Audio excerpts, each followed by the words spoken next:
All right, today's podcast is with Leo from Traditas. He has 2 locations, maybe opening a new one soon. But Leo's a young guy, but he's a hustler. He's a hard worker. He grew up in the pizza business. He's in New York City, in Manhattan, where it's not easy to operate and not cheap either. And he talks about how he uses marketing, how he's going to be starting to do YouTube and create videos to get people in the door, and why he's in the pizza business. I really love to hear people's passion behind why they're in the business. Great episode with Leo from Traditas. If you want to check them out, we will link them in the description below this video. Now, let's get to the show. Slice has something great. It's called Slice Referral, slice.com/referral. If you want to make up to $2,000 just by referring your pizza friends to sign up for Slice, you can make $500 when they sign up for online ordering, and then an additional $1,500 if they sign up for Slice family membership or the point of sale system. This is a great way for you as the pizza shop owner to make some extra money just by telling your friends about Slice. Great point of sale system. The family membership also has phones, boxes, online ordering, a website, all that stuff that's going to help you kind of not have to worry about the tech or the phones answering, because that's a big pain in the butt. We all know that. And if you're a pizza shop owner, you do as well. So sign up for that and then tell all your friends about it. Go to slice.com/referral. There'll be a little sheet in there. You have to fill out some information about your friend and what the name of their pizzeria is. And then when they process their first order, boom, you get paid. $1,500 or $2,000 just by referring people you know to Slice. Again, slice.com/referral. That's where you send them. For having me, Bruce. I actually think you have the most professional setup of any podcast or guest I've ever had on the show. Yo, in my past life, I was a musician, so I just had this, and I was like, instead of doing it at the shop, let me just do it in the studio to look a little bit more official. Yeah, you're doing a great job. It's going to sound great and look great. If you got to check this out on YouTube, if you're listening to the audio only, go check out on YouTube. But for everybody listening, I know you. We've been communicating for a while. I've been following you for a while, and you are a pizza shop in New York City. But give everybody a little background about your business and where you do it. Yeah, so my name's Leo. I own Traditas Pizza. We currently operate 2 locations, one in Midtown and one on Wall Street. And I've been in the pizza game since I'm like 10 years old, and I'm almost 30 now. So I've been doing this forever. And these shops are about 3 years old. So yeah, going on year 3 right now, actually. That's great. Congratulations, because it's not easy to own pizza shops, especially in New York City. It's such a highly competitive, expensive market to do business in, so it's not easy to do it there. Not at all. Traditas Pizzas, too, is the name of your business. If anybody wants to go check you out and follow you on Instagram, which I think you do, they should, because you do a great job of Instagram and social media. Thank you. Do a good job of like mixing in your personality, but also showing your products. Yeah, thank you very much for that. That itself was like something super difficult to overcome. Cause really, yeah, I mean, between finding somebody that can shoot and edit the content for me, 1, and 2, getting in front of the camera, like I really don't like doing that. But then once I bought the equipment and it cost a good amount of money, I was like, you know what, like it's either do or die right now. So let's do it. Yeah, I mean, I agree with you. It is intimidating at first, but like once you do it, I think doing content and being in front of the camera is not natural for people, but once you do it a few times, you're like, all right, I can do this. It gets easier as the more you do it. Yeah, definitely. I would never I'd never suspect that you were nervous though by you really doing your social. No, you look very natural doing it. I swear, man. Like after the first, like we did a few takes, and the first take that I had him do with us was every year we have like a really big catering event in April. It's for Virginia Tech. They come to New York City and we do like an entire event for like 300 people. Oh wow! And I was like, you know what? Just roll with us that day, shoot the behind the scenes. Let me get comfortable in front of the camera and see where it takes us. And, you know, right off the bat, I was just like, yo, this is me. If I don't put on for me, who's going to put on for me? So we've been rolling since. So it's been good. Did you hire that person as part of your team, or is it like an outside company? Yeah. So originally I was like shooting and editing everything myself. And then once I went on Craigslist and I just posted an ad like, yo, I'm looking for an in-house videographer and editor, and I got a bunch of applicants and they came through, and I just picked one of these guys, and yeah, we've been rolling since. He's in-house. He's there every day, 5 days a week. He's on a salary, but we just got to pump out content. Wow. Do you guys do YouTube too? We've shot long format. Oh, you got to do that. Yeah. So we shot like, long format, 15-minute kind of videos that we have edited and ready to go. And the catering event is one of them, but We just haven't uploaded yet, so I think Why? I'm gonna Why make that not? push. I don't know. To be honest, I don't know. You gotta Maybe do it. maybe it's him like in his like perfectionist kind of ways where he's like, oh, I gotta finish the edit or I gotta tweak this or I gotta color grade. And I'm like, bro, nobody cares about that. They just want to see the content. Let's push it through. Yeah, I think you got to do it, right? Because the only way you know what is good and what isn't is not by what you think. It's what Yeah, like the audience thinks, which is yeah. YouTube and the people who watch it and comment. And sometimes they're nasty. I'm not gonna lie, but Oh, for the most part, they're mostly positive. But you get better at it time. yeah, I hope you upload that soon because, and yeah. if you do, let me know because I'll share it Definitely appreciate because that. Thank I you very want much. to. I've been a huge advocate of pizza shops doing exactly what you just said, hiring somebody as part of the team and then Yeah, utilizing them for content. And yeah, YouTube is a huge part or a huge yeah, opportunity in my eyes that people don't yeah. take advantage of. Definitely, definitely. I see everything that you're doing, and like the channel that you have is just continuously growing. And I'm like, you and your thumbnails and the way that things are like posted on the YouTube channel, I'm like, he's gaining notoriety just off the thumbnails and the way everything is like laid out. So I was Yeah. like, I just seen it happen before my eyes. Your content just keeps growing and growing. I'm like, he's becoming a staple in the industry, and that's kind of what I'm trying to do on the Instagram side. So hopefully we'll get to the YouTube side Yeah, sooner than later. it'll be together, right? Like once you do start doing YouTube, the Instagram will work. Tell you a little quick story. Hmm. I went to the Pizza Expo this year, and I've been doing videos. I've been doing like podcasts on YouTube for 10 years. I started Crazy. podcasting in the pizza industry 10 years ago, and I've been posting content to YouTube, but it's like this content, right? Yeah. And then I started to be like, all right, in 2024, I said I want to start creating content like specifically for YouTube. Up until that point, we just did podcasts, put it on YouTube. All Um, right. it wasn't made for YouTube, and I started doing the videos where we go into pizza shops and we talk. Yeah. And I Yeah. went to Pizza Expo this year. I've been podcasting for 10 years, remind you of. Not one person came up to me and said, I listened to your podcast. Every single person came up to me and said, I saw you on YouTube. I saw you on YouTube. I saw you on YouTube. I saw you on YouTube. Like hundreds of people. And which is great. It's working. But I'm like, I've been doing a fucking podcast for 10 years. How come nobody came up to me and said, I listened to your podcast? Yeah, it's tough because like, I listen to the podcast on Spotify and I look at my guys like my dad, right? Like I know he definitely doesn't have Yeah. Spotify, but for sure has YouTube, so I could see that. But Yeah. yeah, man, it's That's great. why I've What been you're doing is pushing great. everybody. Like you, especially, you got charisma. You're good on camera. Thank you. I've Thank you, bro. seen like the inside of your pizza shops. They look good. Thank you, You know man. what it looks like. You know what you're doing, and YouTube is only gonna exponentially push that. Hopefully I'm gonna push that button on him tomorrow when I walk into the office. When this podcast comes out, I want everybody who's listening to this right now go to Instagram, go message DM Leo and say, "Hey, where is that video? I want to watch it." I just put a whole lot of pressure on you right there. Sorry about that, Leo. It's good though. It's good. It's good. Yeah. All right, let's get back to the pizza shop now. Yeah. What made you get started in pizza? I know you said your family owned pizza shops too, right? Yeah, so I can give you like the short story. I can give you the whole picture. What do you think the listeners and viewers would want to hear? I mean, give us like the medium sized version. All right, so my father and my uncle came to the States in the mid 80s. Okay. Ended up opening their first location called Not Ray's, and that's in downtown Brooklyn. Yeah, yeah. So they opened Not Ray's in like 89. They get sued by the original Rays. It blows up in the media. They win the case somehow. It sticks. They blow up. And we become like a staple in the neighborhood of Fort Greene for like the last like 35 years or so, whatever Oh, it wow. is at this point. Yeah. And I was introduced to the pizzeria by my Uncle Rudy. My dad didn't really want me in the pizzeria, and I could see why now.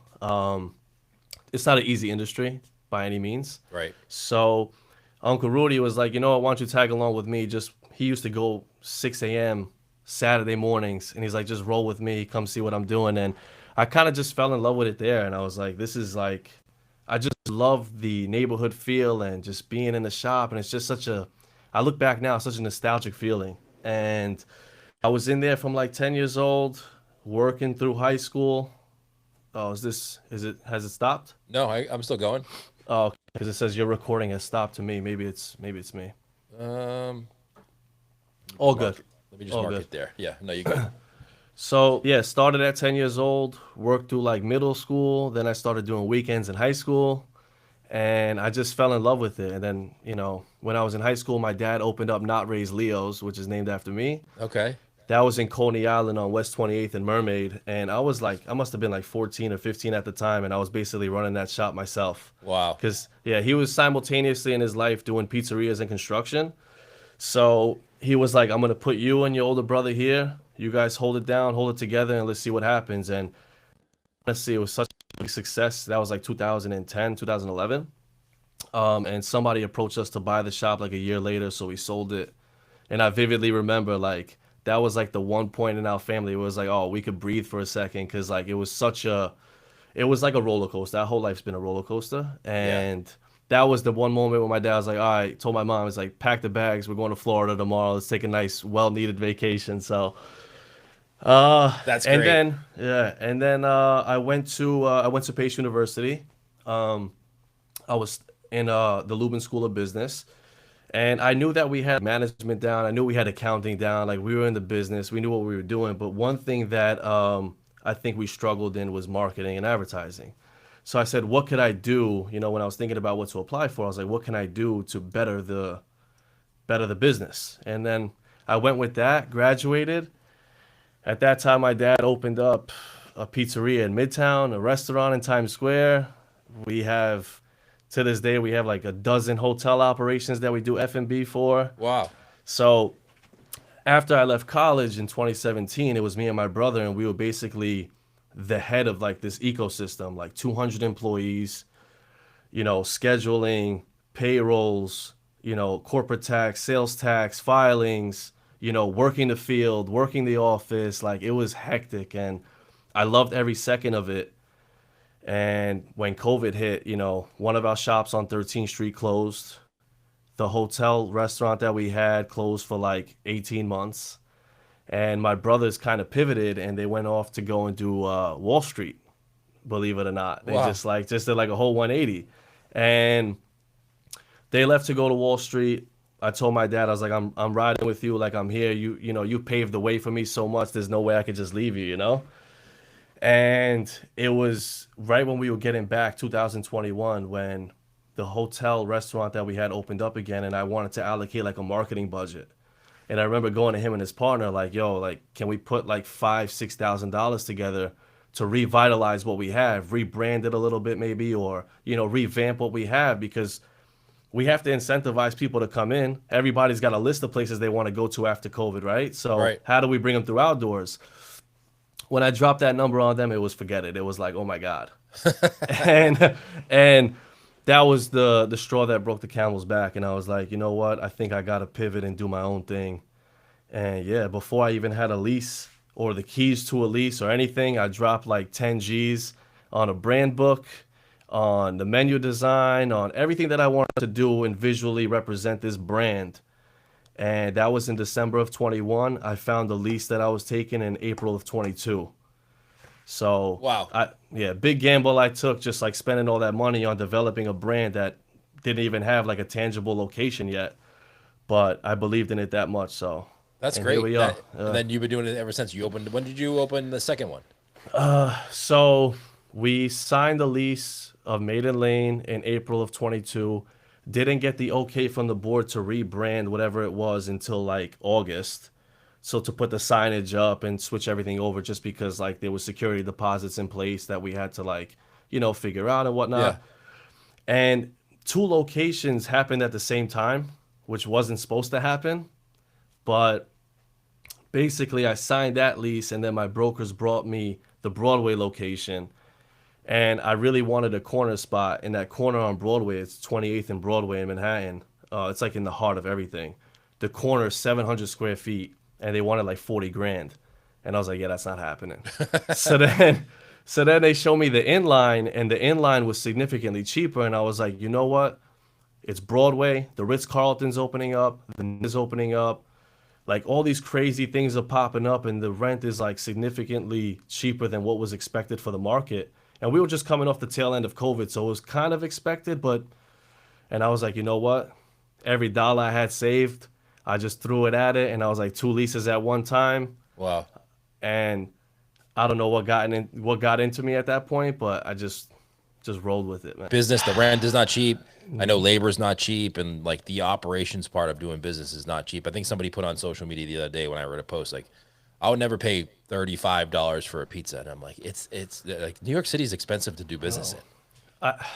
It's so expensive, and people forget that like every product that comes through our stores is fluctuating. Cheese is fluctuating nonstop, right? And we have to deal with that. So we can't go and change prices daily. We're not going to do that to our customers. So there's times where we take a hit on it, but there's other times where, you know, things kind of even out and we keep it pushing. But yeah, things are expensive. The overhead for the rent, like, you know, to put things in perspective, I got 1,000 square feet at Broadway. I'm not going to tell you what I pay, but I'll tell you what the guy next door pays, and he's 1,000 square feet, 7th Street Burger, and they pay like well over 35,000 for that space. For 1,000 square feet? 1,000 square feet. That's crazy, because I was looking in, I'm not going to say where, but I was looking in a city, and you know, there's no surprise to anybody listening to this that I'm thinking about opening a pizza shop. I've talked about it on the podcast before. I haven't said the name or where. I want that to be a surprise. Yeah. But I was looking at, you know, 1,000, 1,500 square feet. I want it to be like a slice shop. And we were looking at like 5,000 to 10,000 a month in rent. And I'm like, that's way too much money. I'm not paying that. And you're like, oh my God, it's like 30 grand in New York City for the same amount. It's crazy.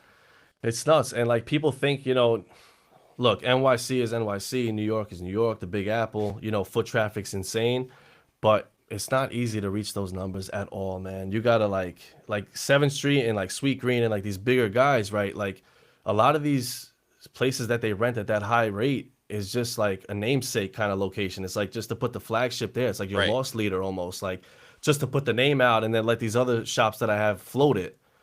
Which is like, you know, they could do that. They're playing in that game. We're not. You know, this is our livelihood. We got to go in every day, hustle, make it happen. And if the numbers aren't right, the numbers aren't right. I told you earlier, you know, like I seen a spot on 6th Avenue just the other day, and I was like, yeah, this is the one for me. Traditas 3 finally, and it's 39,000 a month, man. That's like, crazy. That must be like, I could just only imagine the amount of stress that would cause me. Having to think about having to sell, and I know it's New York City, so you probably get a lot more foot traffic, but you still have to have a good product for people to come in because there's a ton of options. But like the monthly expense of having that as your rent number just makes it stressful to have to sell that much sales every single month. Yeah, I remember year one, like there was like, what was it, like December 2022? Like that was like the first holiday season we had, and I was like, oh shit, sales tax is coming up. Yeah, I got rent, sales tax, payroll, distributors, and like things were piling up. And there was a second where I just took a second to breathe, and I was like, dude, I gotta lock in, figure this out, because if this falls, it falls on me. It doesn't fall on anybody else. And I have too much pride to let this thing just like tank, you know? Yes. Who do you use for like the point of sale system you have? So I won't say who I'm using currently because they are considered my opposition now. Okay. But we're transferring everything over to Slice right now. Oh, nice. Are you doing the whole family membership thing? Yeah. So we've been on family membership. It's been like a month now, I'd say, and you know, there's the hurdles. Like we've been a part of this system that we've had since day one. And I spoke to Alir and the development team and engineers like countless times on things that we need to fix, because there's certain functionalities that are necessary, not only for me to run the shop, but like for everybody in the states that's going to have this. So they've been great. We've been working alongside them, trying to get out all the kinks, trying to make this product better, because I genuinely believe, and not even just trying to plug it, I think this can be the best POS system there is for slice shops or pizzerias in general. Do you use the phone system too, like the phone answering? I haven't yet, just because like we're going through all the motions with the other stuff. So once everything is solidified on the POS side, I'll transfer everything over to them. Yeah, and I mean, I'm a big advocate of the phone because I hated answering the phone. I don't know about you. Do you have a lot of phone orders? So going back to the Not Raised days, like the phones were insane Fridays and Saturday nights, like insane, bro. But Maiden Lane and Broadway, because of where they're at, we're a more business-oriented, corporate kind of like slice shop or pizzeria. So we get the phone calls, but there's a lot of tech-savvy people that are just ordering online, so everything's just coming straight through, so that's good. But yeah, it does get hectic at times. Definitely. Yeah. Definitely. You know how it is. Like, if you think back to the old days of like, if you do have a pizzeria where you're reliant on people calling, that phone ringing, first of all, is like not fun. And then the stress of like, you want to ultimately, that's a customer that's paying you money. So you want to be personable, but you have to balance the fact that I got to get this person off the phone as fast as I can because there's either somebody I got to make the pizza, or I got to deal with this customer, or there's somebody on hold. So I think the phone system is going to be cool. And I've talked to Alira about it too. And I think that they're working hard behind the scenes to get it to where it needs to be, where everybody can use it. Definitely. And like, you know, I think that's made me a better business person, or because like just being in that moment of having to deal with customers in front of you, customers on the phone, time management skills, going back and forth, taking order, like that's like really like fine tunes how well you can get people in and out of the shop and on and off the phone. And yeah, like we just don't have the time to upsell either. And those guys are going to do that all day long because they're behind a desk answering the phone. They're not in this hectic environment like, you know, the oven door opening and closing, people coming in. It's just stressful. So these guys, they can generate extra revenue for us, and I'm all for it. And I can't wait to actually try that. I talked to Ace from Nona's Pizza. He loves it. And then I seen that. Yeah. Ace, and then I mean, I talked to somebody offline who was like, I like it, but there's some kinks to it, which is definitely true. But they are working hard, like you said, behind the scenes to like make it great for pizza shops. Which by the time I open, I feel like I'm gonna be at a huge advantage because I'm working behind the scenes with them to tell them what I need. So I'm like, I just get to use the final product that's like already great, perfected. I'm like, it's gonna be easy for me. Perfect. Yeah. Which is fun. Let me ask you another question I have, because you're a young guy, right? So I'm sure when you work in the pizza shop, you have people who work for you that are not younger than you, right? Yeah. Is that hard? It's tough. It's tough. And I wish there was a way around it, and there isn't. You just deal with it. Yeah, it's just like my manager Luigi downtown. Like he was part of, you know, Familia Pizza. They had like 300 locations nationwide. Yes. Yeah. So he was part of the Familia 5, where he would go and scale the operation for them. So he was like at the top of the command, basically. With, you know, after him, it was just ownership. So he's got so much experience in the game, and the way I kind of, you know, softened it in the beginning when we came on board was like, it's me, it's my dad. My dad's got X amount of years in the game. He's older than you. You know, I learned from him. So I kind of tried to like position it that way.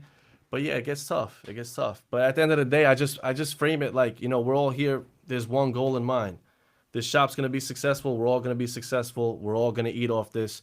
We have to feed our families. We got to make this money to make, you know, to make do. So I just kind of keep it in that lane. Yeah, and it can be hard in the beginning too, but like the proof is in the pudding. As they see you operate and see you work, it's like, all right, age doesn't matter at that point if you're doing a good job. Yeah. Luigi, in the beginning, I'll say this. He was like, why are you spending all this money on boxes and bags and branding and all this stuff? And I'm like, bro, you got to understand. You'll see the vision at one point. You'll see it all come together. And then now he looks at me, he's like, man, this is crazy. He hasn't seen the trajectory like this in ever, he says. And I'm like, well, I'm happy to hear that at least. So that's good to hear. It's good that like when you see, because like you're a young guy, so you're taking social media and marketing seriously, whereas not a lot of places do that, right? Like they kind of just be like, I'm going to open a pizza shop and I'm going to make a really great pizza, which is part of it. You need to have a good product. But you need to tell as many people as you possibly can about it. Otherwise, no one's going to know you exist. And even if the word of mouth spreads, it's slow growth. Yeah. Oh, forget it, man. I think about these guys back in the day. Like it was just word of mouth and newspapers, basically, because that was like the form of marketing. Yeah. So even when I first started, it was, you know, the yellow pages. We had they used to send this thing out like on Sundays in the rural neighborhoods. You used to get, you know, like the flyers for the grocery stores. And in the flyers, we used to put inserts. We used to put like 10,000, 15,000 out a week. That catapulted business, right? Yeah, it did great. Like you get really busy on the weekend, and then because people would get the flyer, they'd see about us, and then they'd call all weekend, and then Monday or Tuesday, it'd be like a little bit slower. But the problem with that is like you spend a ton of money up front, and then it gets real busy, and then it dies, and you got to do that whole circle over again. And then if you fuck something up on the flyer, you live with it because it's not like an Instagram post where you can edit it or delete it. Like it's done. I remember when I opened, my dad was like, "Well, you're gonna push out menus, right?" And I was like, "Is that really still a thing?" I was like, "I'll do it just to let the community know that we're here." But like, me actually doing this like recurring menu, like mail situation, I was like, "We're gonna give it a go and see what happens." He was like, "Well, you better get ready if you're doing 10,000 menus or whatever." And I'm like, Yeah. "We'll see what happens, man," because it's New York City. People are moving in and out of these apartments like every day, Yeah. and two, the demographic where I'm at in both locations. 99% of them are probably using Instagram, so they're gonna Yeah. find out through that more likely than the menu. Do So you do Instagram and Facebook and TikTok and all that stuff, or do you mostly just do Instagram? I'm really focused and locking in on Instagram, and I feel like just taking the approach of just focusing on one, Yeah. and then cross pollinating and doing everything elsewhere. Um, Facebook's tough. I try to get on there and post as much as I can. TikTok, whatever I just put on Instagram is basically regurgitated to TikTok. But like you said with YouTube, I would love to start to develop content that's curated for TikTok and curated for Instagram. Like I Yeah. want to just lock into that because I think that's the key of it. If you're just copying and pasting, I'm not sure you're getting that full potential out of the content. No, that's smart. And it's smart to start. And I know I kind of went on this whole YouTube thing in the beginning, but it is smart. It's smart what you're doing, where you're really trying to lock in on Instagram and figure that out. Because once you figure out a platform, yeah, they make changes, but it's kind of the same. Yeah. And then once you figure it out, it gets a heck of a lot easier to create content for that one platform versus when you just start. Because when you're just starting, you're like overthinking it. You're making shit that doesn't work. Yeah. You're wasting time, and then you're like, am I doing the right thing? Is this even working? Does anybody even watch this shit? Yeah. But then once you figure it out, it clicks, and you're like, Exactly. all right, I get it. You just kind of coast, and then you can move on to the next thing. Yep, exactly. And the one thing I noticed with Instagram is like just like being consistent with it, just like any other platform. And my social media guy went on vacation and I took a week off too. And I was like, we need to develop like 3 or 4 pieces of content so we don't, lag or, we have just like, there's no downtime. And unfortunately, we couldn't do that. It just didn't work out for whatever reason. And we seen a big dip. Like we were like at 130,000 impressions for the month or whatever it was on Instagram, and now we're down to like 50. Wow. And yeah, and it shows because like we were uploading pieces of content, and we were getting like the baseline 6,000 to 7,000 views a video, and now we're kind of hovering at like 3,000 to 4,000, which is fine, but it takes time to build back up. So keeping that momentum is very, very important. Yeah, that's the bad part of social media, is that it's like, it's great for business when it works, but it's also like this trap. It like traps you into having to continuously do it forever. So instead of, back in the day, it was like sending out flyers, right? You had to pay money to send out flyers to get business. Now you have to continuously post to Instagram to get business and get exposure. So it's the same kind of shit, but just a different platform. Yep. Yep. What's one thing so are you opening another one? We're trying, man. We're trying. We've been trying for like 2 years to find a third location, and it's just this market that we're in New York City is, forget about it. They want extreme rates, and it's very tough. Very, very tough. You have to open it in Manhattan, and you want everything to be kind of close together where you can get to them easily? Yeah, I figured right now, we're going on number 3. I just kind of want it to be almost like in that diamond shape where I can just bounce back and forth between the 3 because it is just me. Yeah. And I got to keep this all together, and it's myself. So I'm just, in the meantime, trying to create efficiency so that when Traditas 3 opens, everything's kind of streamlined. So I don't have to go crazy, like everything is kind of coordinated. Even though I'm probably going to go crazy more than likely, but, try to alleviate some stress. So you spend each time in each store every day? I try to. Main Lane, downtown is like my main hub. That's where the Yeah. office is at. But yeah, I definitely try to spend a couple hours at Broadway and then the rest of the day at Maiden. Okay. Yeah. So if you open a third one, you kind of have to do that Yep. trifecta. And you can't, Yep. it can't be too far away. Otherwise, it's Yeah, going to be, yeah, it's gonna be, forget it. yeah, which is going to be a tough. ton of traveling. Then it becomes to a point where you're like just traveling all day and not really doing anything in the shops. Yeah, which is my fear, because like, if we're not getting better and building, and what's the point of expanding? Like we're scaling, but it has to make sense. So What is the goal for you? Like, how many do you want to open? Like a lot of them, or do you like, all right, just the next one is enough for me at the moment?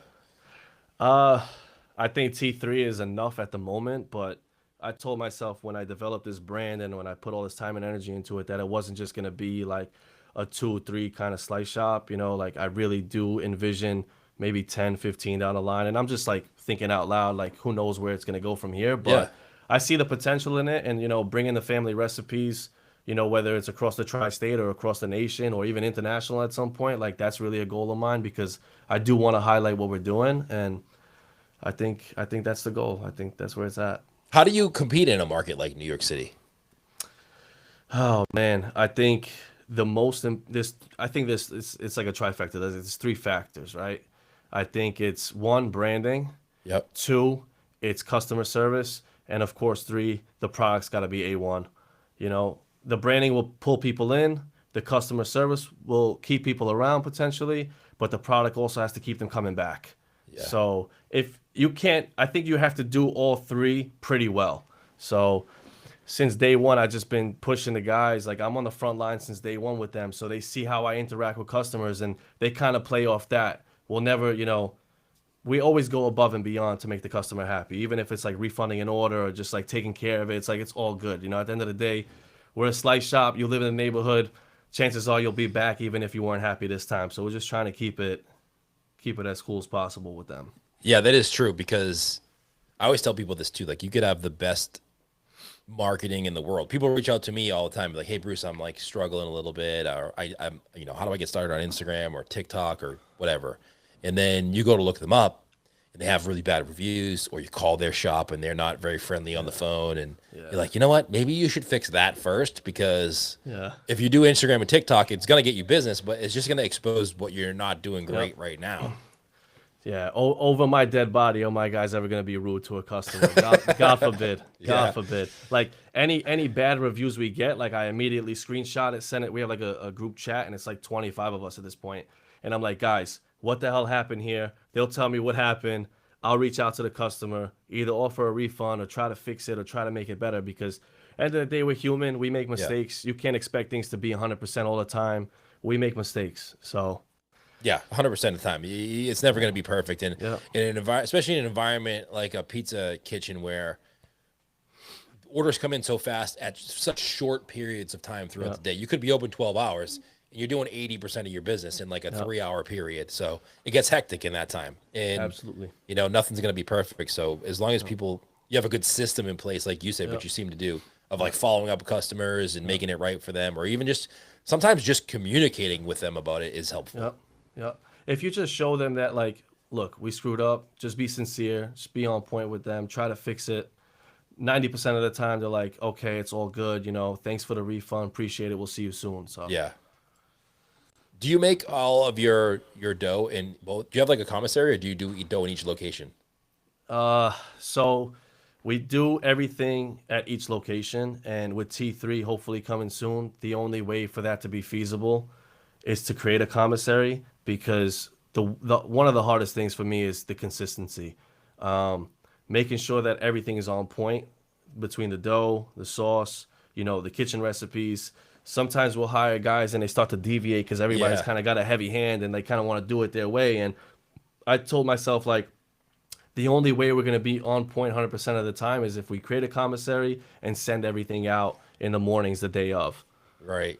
Which is the truth, because even like you said, in the restaurant space, even if you have the same guy making dough and he trains the guy to make dough and then that guy goes or Garrel goes and makes dough at the other place, it's going to be, unless you're like a really stickler for like, you're doing it this way or you're done. Like it's going to be hard for them to do it exactly the same way every time. Yeah. And it's so tough to do that. It's tough to be over their head. And me as an owner and operator, like I don't want to do that to the guys, because then it messes up the chemistry in the shops and people just not happy to come to work. Like, employee fatigue. Like, I don't want that to ever happen. So, yeah, I think the commissary is the way to go. And, I'll pop in every day, check the sauce, check this, make sure everything's going good, touch base with the pizza maker, touch base with the kitchen staff, get everybody's point of view before I start to like really dive in and see what's going on things.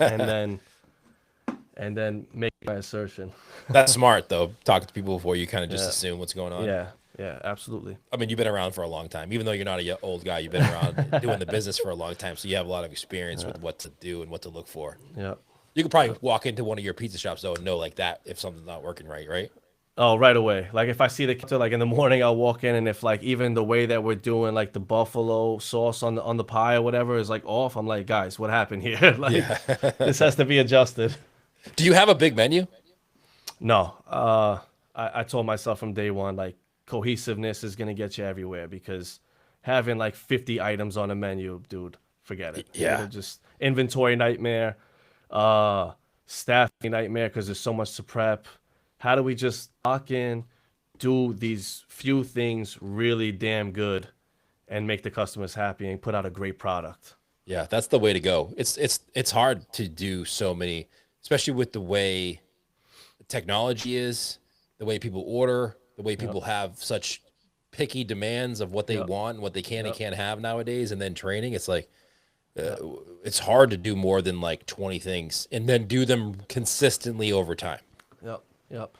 I told myself, I said, like, let's focus in on pizza and rolls. That's what we're known for. You know, for 40 years at Not Raised, we've made such a successful, well, my uncle and my father have made such a successful business off of just that. Yeah. That let's just make that perfect as can be. And then the kitchen will have like maybe 7 or 8 items max. And most of those are just variations of the 1 or 2 things. So it's like rigatoni with vodka sauce or marinara sauce or a butter or whatever it is, right? So give some deviation, but keep it tight and cohesive. Yeah, I love that. And I'm looking at your Instagram right now. If anybody wants to go check you out and give you a follow, it's Traditas, Traditas Pizza. And yeah, go follow. I think you guys do a great job of, I always talk about this, and you guys are doing it pretty well. A mix of personality, but also product. Yeah. It's funny. One of the podcasts you had mentioned, like, showing the product more, and I was like, yo, I was thinking to myself with Alex, I was like, yo, are we not showing the product enough? Like, there's a lot of personality in there and like behind the scenes.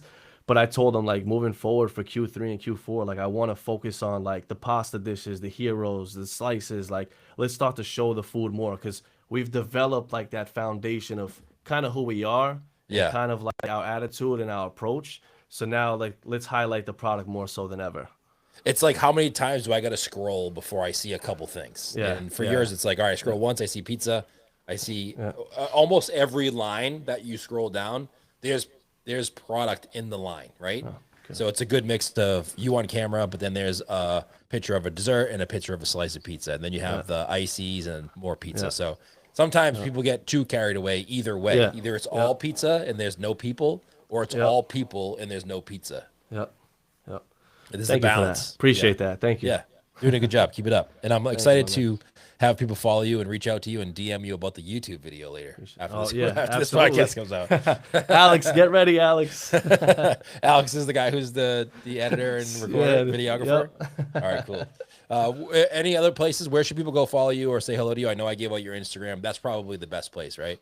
Yeah, Traditas Pizza is the handle everywhere. So, you know, you'll get most of us on Instagram. Whatever you see there, you'll see on TikTok and Facebook. So, and YouTube coming soon. You guys have do you have the URL for YouTube already? Is it Traditas Pizza? I believe it's Traditas Pizza. If it's not one of those weird ones, we definitely customized that, I believe. So. All right, send it to me when you do, if you find that out, and I will. I mean, I think this podcast, we're recording end of August. I think this podcast will probably be out early September. Awesome. So we'll link it up in the show notes for this episode of the podcast. It was great. Leo, I appreciate you doing this. I know you're busy. You got a lot going on. So I appreciate you joining me and hanging out on the podcast. Don't go anywhere yet, but thank you for doing this. Thank you for having me, man. All right. Thank you so much for tuning into the podcast. If you want to go visit Leo, check out Traditas, see what they're doing on social media. I highly recommend you go check them out on Instagram. They're doing a great job over there with videos, give you some ideas and some inspiration as well. Link it up in the description below the video. If you're listening to the audio version, same thing. If you want to check out what Slice has to offer, go to slice.com. Everything from boxes to phones to online ordering to websites, everything you need to get your pizzeria going in the right direction, and all of the content we do here on the YouTube channel as well. Thank you so much for tuning into the podcast. See you next time.